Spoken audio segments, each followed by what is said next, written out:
महिलाओं के खिलाफ अपराध अक्षम्य पाप है। दोषी कोई भी हो वो बचना नहीं चाहिए। उसको किसी भी रूप में मदद करने वाले बचने नहीं चाहिए। ऊपर से नीचे तक मैसेज एकदम साफ जाना चाहिए। ये पाप अक्षम्य है। अरे सरकारें आती रहेगी जाती रहेगी, लेकिन जीवन की रक्षा और नारी गरिमा की रक्षा इस समाज के रूप में भी और सरकार के रूप में भी हम सबका बड़ा दायित्व है। साथियों, माताओं, बहनों, बेटियों का सामर्थ्य बढ़ाने के साथ साथ उनकी सुरक्षा भी देश की प्राथमिकता है। मैंने लाल किले से भी बार बार इस विषय को उठाया है। आज देश का कोई भी राज्य हो, अपनी बहनों बेटियों की पीड़ा को, उनके गुस्से को मैं समझ रहा हूं। मैं एक बार फिर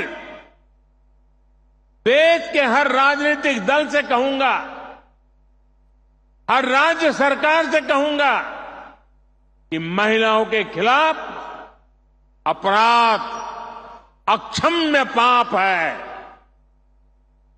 दोषी कोई भी हो वो बचना नहीं चाहिए। उसको किसी भी रूप में मदद करने वाले बचने नहीं चाहिए। अस्पताल हो, स्कूल हो, दफ्तर हो या फिर पुलिस व्यवस्था, जिस भी स्तर पर लापरवाही होती है, सबका हिसाब होना चाहिए। ऊपर से नीचे तक मैसेज एकदम साफ जाना चाहिए। ये पाप अक्षम्य है। अरे सरकारें आती रहेगी जाती रहेगी,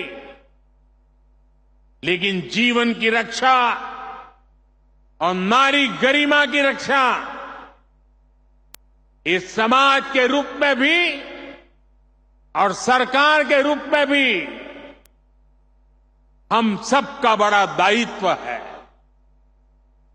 साथियों, महिलाओं पर अत्याचार करने वालों को कड़ी से कड़ी सजा देने के लिए हमारी सरकार कानूनों को भी लगातार सख्त कर रही है। आज इतनी बड़ी संख्या में देश की बहनों बेटियां यहां है, तो इसलिए मैं विशेष तौर पर आपको बताना चाहता हूं। पहले शिकायत आती थी कि समय पर एफआईआर नहीं होती, सुनवाई नहीं होती, मुकदमों में देर बहुत लगती है। ऐसी अनेक अड़चनों को हमने भारतीय न्याय संहिता में दूर कर दिया है। इसमें एक पूरा चैप्टर महिलाओं और बच्चों के साथ होने वाले अत्याचार के संबंध में बनाया गया है। अगर पीड़ित महिलाओं को थाने नहीं जाना है तो वो घर बैठे ईएफआईआर दर्ज करा सकती है।